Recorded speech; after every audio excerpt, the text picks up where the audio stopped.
Sa bungad pa lang ng show, ipinagtanggol agad ni Pia si Steve sa mga report na nakainom at hindi nakadalo sa rehearsals ang host. Kaya nagkamali siya sa pagbasa ng winners. Steve, I was listening backstage and I meant to answer that question about the rehearsals because I was there. I think I did watch to this one.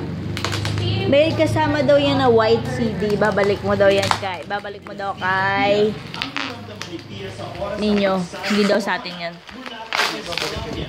This is the part that's kept me up at night. What were you feeling as you stood next to Miss Columbia? What was that like?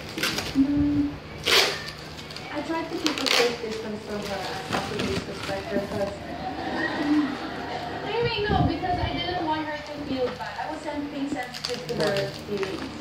I was very happy that I won. I was excited. But I was also thinking about her and I couldn't help but think about how tough this must be for her. Para namang nabunutan Wala ng namang si laman. Steve Harvey at nabigyan ng closure sa mga salita ni Pia. Ah, ito yung sinasabi niya na CD. Come on, let's move Pero walang forward. laman. Let's be happy. Hindi daw sa atin to, kukunin daw niya.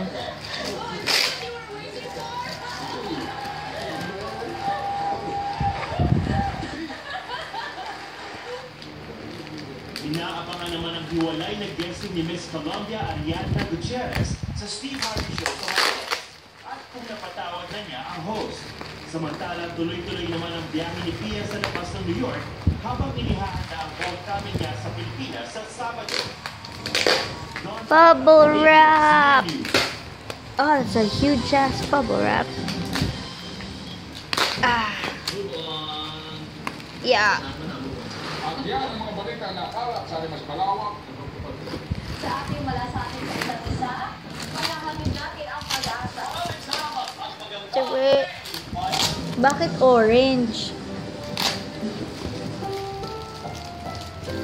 Why is it orange? SPG, stricto na hubad at gabay ng magulang ang kailangan. Maaaring may masasirang tema, lengguwahe, karahasan, sexual, horror o droga na hindi angkop sa mga bata.